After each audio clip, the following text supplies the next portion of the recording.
Hey guys, welcome back to another sports stuff video. Today we're talking about the Green Bay Packers and their awesome plan to go from a pretty quality playoff team, right? They had some impressive wins throughout the regular season. They gave some teams a run for their money in the playoffs. But how do we turn this Jordan Love-led Green Bay Packers into a true dominant Super Bowl team?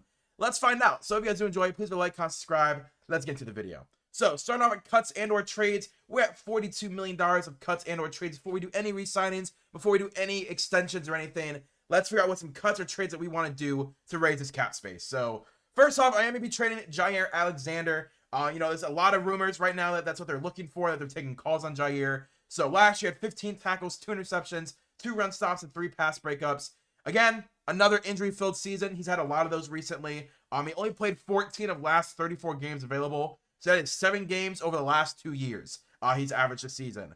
You can get solid draft capital back for him. Obviously, you're not going to get that number 18 overall pick that I believe was number 18 overall. They're going to get it. He drafted him in 2018.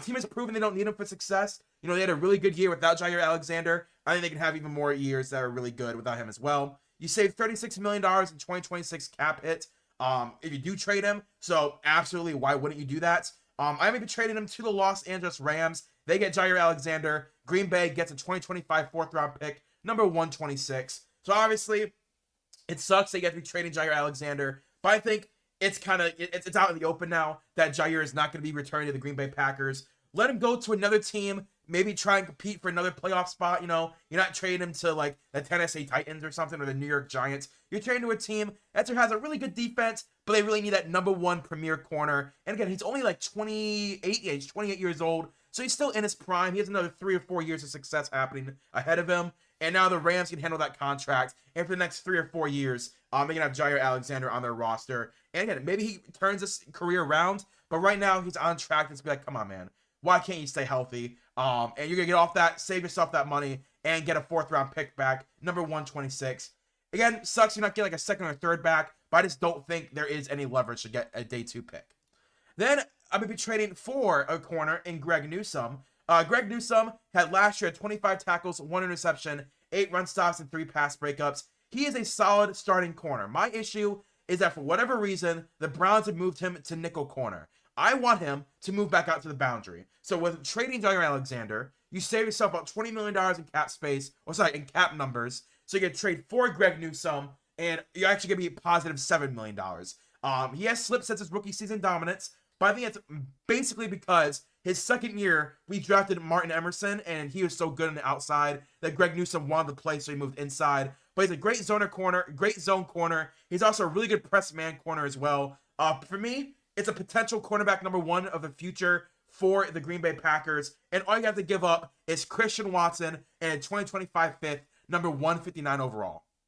I do this because Christian Watson is another injury-riddled player, but he's a wide receiver. He's a big body, deep threat wide receiver that the Browns desperately need. The Browns have a lot of like 6 foot and 5'11 and 5'10 wide receivers. Christian Watson's like 6'4, 225, 230. So he's a true big body wide receiver for the Browns, something that they haven't had since 2017, 2018, since Josh Gordon.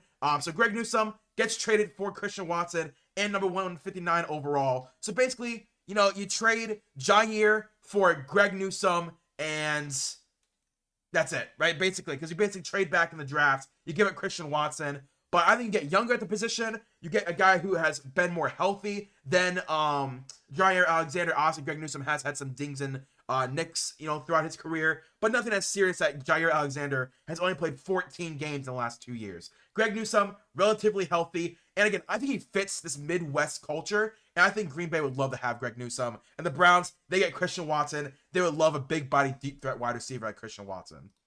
Then with the restructures, I'm going all out trying to win a Super Bowl in the next few years, guys. I'm going to restructuring Jordan Love for $9 million.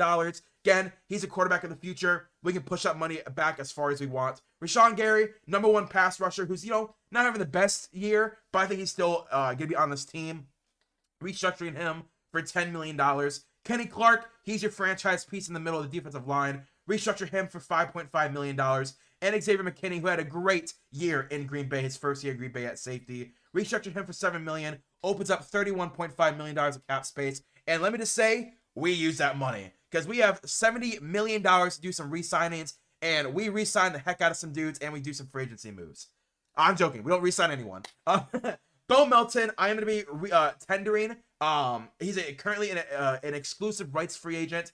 I am going to tender Bo Melton. Last year, had 8 receptions for 91 yards and no touchdowns. But the reason I'm tendering him, he's a very good run blocker. He is a surprisingly good run blocker at only 5'11", 190. He is active. He is constantly pushing the pads up on the corner whenever it's a run play, and I love that in a wide receiver. He's a slot receiver. I think he will get minutes with Christian Watson being traded. I think there is a role for Bo Melton to get more snaps, and he might have found a solid role in Green Bay as that run blocking #1 wide receiver. Because again, it is very impressive how good Bo Melton blocks. If you guys ever see a wide zone handoff, look for Bo Melton because he is constantly, jabbing at those corners. But we're gonna tender him for $1 million. It's nothing. Free agency though, that's where we actually make some money. So first off, we'll be signing Michael Dieter from the Miami Dolphins. Last year had 51 PFF grade, 41 pass blocking, and 54 run blocking. He has started 35 games in the NFL, and he's played with many athletic gunslingers. Tua Tagovailoa. What else has Michael Dieter played? But I know he's played with, honestly, Tua is mainly the one that I want to bring up. But athletic gunslinger, a 1-year flyer on a center. We did let Josh Myers walk in free agency, so Michael Dieter can come over, start for a year. If he doesn't work out, you move on. But if he does work out, awesome. But I'm going to have him fight it out with a rookie to win that starting job. So I'm going to sign him to a 1-year, $3 million deal. At worst, you move him to guard, or he's just your backup center. He's a 6th man on that line. Next, we have Amari Cooper. I'm going to be signing Amari Cooper. I'm going to give him last year had 44 receptions, 547 yards, and 4 touchdowns. He, in my opinion, is still really good to great wide receiver. He's definitely on the tail end of his career, though. He's a perfect addition to this young core, and I think he'd be a really good mentor or a wide receiver 1.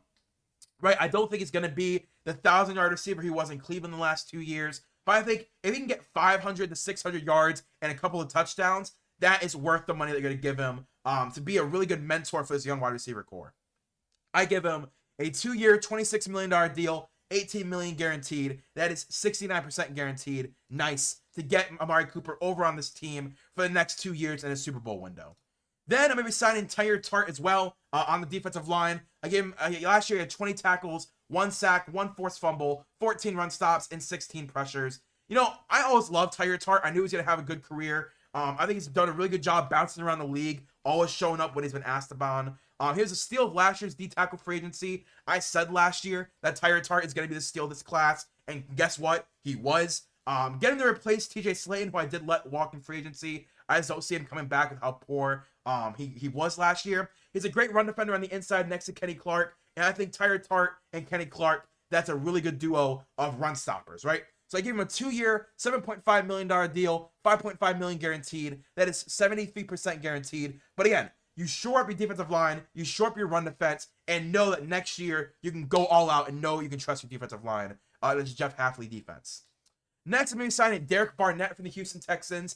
Last year had 14 tackles, 5 sacks, 2 forced fumbles, 15 run stops, and 18 pressures. He had a great year in Houston when he was a rotation pass rusher.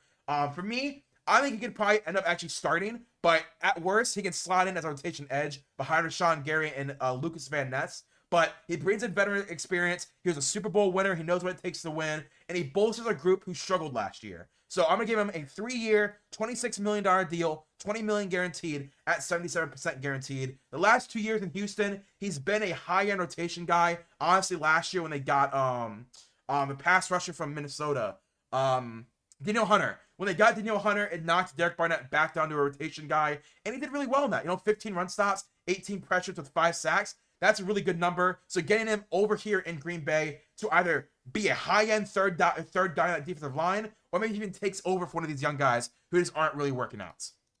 Next, we have Devondre Campbell. Devondre Campbell coming back to Green Bay. Last year had 57 tackles, 0 sacks, 0 forced fumbles, and 28 run stops. He's a good veteran 4-3 inside linebacker. But to be honest with you guys, with how things ended in San Francisco, him just walking off the field saying, I'm done, we'll see if he ever plays again.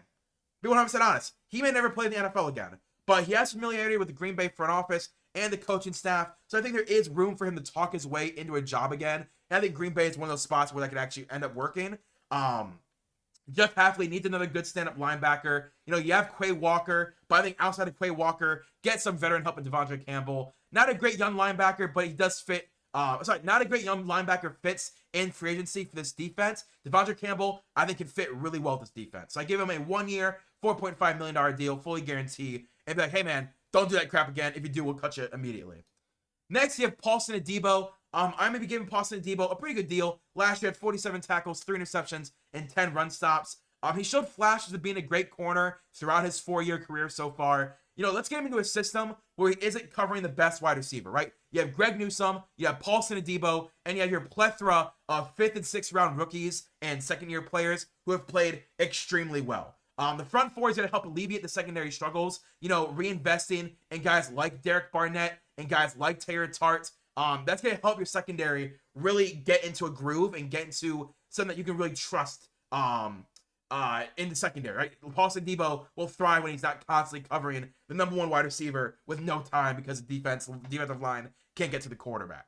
Large deal, yes, but it gets him away from other teams. I think other teams are going to be interested in Paulson Adebo. So give him a 1 year, $10.5 million deal. You have the money to pay him. He's great in coverage and a line of scrimmage play. I'm willing to give him that large 1 year deal to ensure that we have him on the roster. And if he's really good, you can always extend him further, but you got to get him in the building first before you can extend him. So 1 year, $10.5 million deal.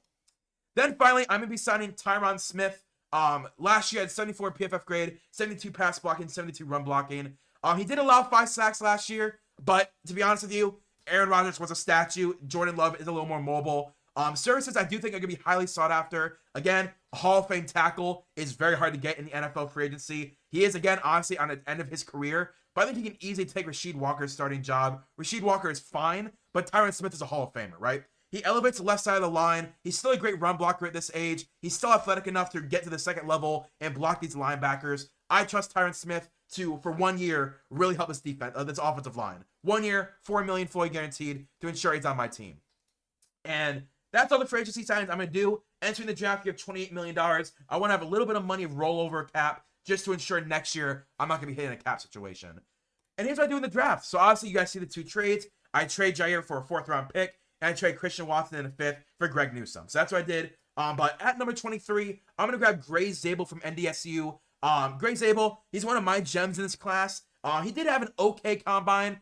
I don't think it was the best combine he could have had, though. But I think he's going to shine at his pro day. He's a great pass blocker, great run blocker. He's 6'6", 305. He's very athletic. The issue, he has shorter arms. In the NFL, with these long, lengthy pass rushers, shorter arms at tackle is getting less and less acceptable. So some guys might kick him in the guard. But 6'6", 305, that's like Mekhi Becton at guard, right? It worked for the Eagles, but not every player is Mekhi Becton. I do think he has what it takes to be a right tackle or a left tackle. But honestly, you have Tyron Smith at left tackle. You can move Gray Zabel to the right tackle next year. And once Tyron Smith leaves, you have Rasheed Walker. Figure out what you want to do at tackle. But it gives you a guy that you trust can play tackle for you for the future. Then at number 55, I'm grabbing Jaden Higgins. No doubt, I love Jaden Higgins. I would not be shocked if he ends up being a 1st round pick. Kind of like how Ricky Pearsall was a 1st round pick last year. I think as easily Jaden Higgins can slot in at the end of the 1st round. He's literally Christian Watson, but better, right? He's 6'4", 215, great deep threat, great speed. A lot of the comparisons people are giving him are Rome Odunze from last year. That's pretty good. I think he'd be a number 1 wide receiver in the NFL, and the Packers can get him in the 2nd when you have Amari Cooper, you have Romeo Doubs, you have Bo Melton, you have Dontavian Wicks. You have so many wide receivers who are complimentary guys. Jaden Higgins can be that true number 1 potential wide receiver on this team. Then at number 87, a guy who's not going to be there. He's not going to be available in the 3rd. This guy's probably going to end up being either a 1st round pick or a 2nd round pick. But Nick Emanwari from South Carolina. Again, if he slips to the 3rd, you run to the table to draft him. He tested out of this world in the combine. Great speed, great length. I think any deep ball he'll be able to catch up on and do great leaping ability with those long arms. There's no deep ball that's going to get past him in the NFL. Great run blocker, run defender too. I really like Nick Emanwari. I don't see him being available in the 3rd, let alone in the middle to end of the 3rd. No way. Then number 123, Gavin Jack Kaiser from Notre Dame. Pretty good pick right here. I'm going to be honest with you guys. I like Jack Kaiser, especially in the 4th round. Good run defending linebacker, 6'2", 230. He can compete for a high-end rotation minute right away. But again, maybe it's an investment in the future. Really good run defending linebackers usually make it longer in the NFL than coverage guys because run defending, Every team needs run defending. Not every team needs coverage guys, though. But run defending, you will always have a room in the NFL. Then at number 126, a pick you get from Jair Alexander, I'm going to draft Elijah Huzzie, the cornerback from UNC. He made himself some real money this weekend. He's a really good fluid run defender and fluid pass defender as well. Ball hawking corner, solid speed. I do see him as either a slot guy or a backup boundary guy. But that's why I'm saying if I want him to start or have a potential to start, move him in the slot corner. I do trust his ball hawking ability. He watches the quarterback's eyes really well. Again, at the combine, those drills give me a lot of hope for him. I'm going to have to see what he does at the pro day and kind of reevaluate from there. Then at number 198, grabbing Cam Horsley from Boston College. Horsley, really good run defender in rotation snaps. This defensive line could definitely use boosts to run defense. So having him in the rotation is my plan. He's 6'4", 306. Maybe add some weight, and we'll talk about his athleticism a little bit more. But at worst, 198, grabbing a rotation run defender. That is not awful. It's not awful at all. Then at number 238, grabbing Johnny Walker Jr. from Missouri. Again, another rotation edge rusher. Really gets after the quarterback while not laying up his run lanes. He's an average run defender, but at best, I see him as a number 3 edge rusher for teams. So he's kind of that relief guy when, let's say, Myles Garrett and Zadarius Smith were your starters. He's the Ogbonnia Okoronkwo, right? He's the guy that comes in when Myles is tired. He's the guy that comes in when Zadarius is tired. That's why I see a high end of Johnny Walker. Then number 250, grabbing Rock Taylor, a wide receiver from Memphis. Again, another big body deep threat, 6'3", 215. He was 18th in college football in deep yards. I see him more as a power slot, though, in the NFL. I don't think he has the speed to be a deep threat. So more of that power slot who can run, pretty good routes, but with the ball in his hands, it's quicker than you would think. Scouts actually called him Romeo Doubs 2.0. So why not go where Romeo Doubs is and kind of thrive? You know what I mean? Like if Romeo Doubs is doing good and that's your comparison, why not go to the team where Romeo's doing pretty well? So that's my mock draft. Not horrible. I think Gray Zabel, Jaden Higgins, Nick Heeman-Warry, and Jack Kaiser. Those are 4 picks back to back that can give you true minutes year one, with everyone else more in place for the future. But yeah, if you guys do agree with this offseason plan, reinvesting on the defensive side of the ball, because I trust their offense overall. This, add a wide receiver, add an offensive lineman, but reinvest in the secondary, reinvest in your own guys that you have, and make a big trade for a corner while you trade away your star corner. So if you guys enjoy, please do like, comment, subscribe, and I'll see you guys later. Peace and bye.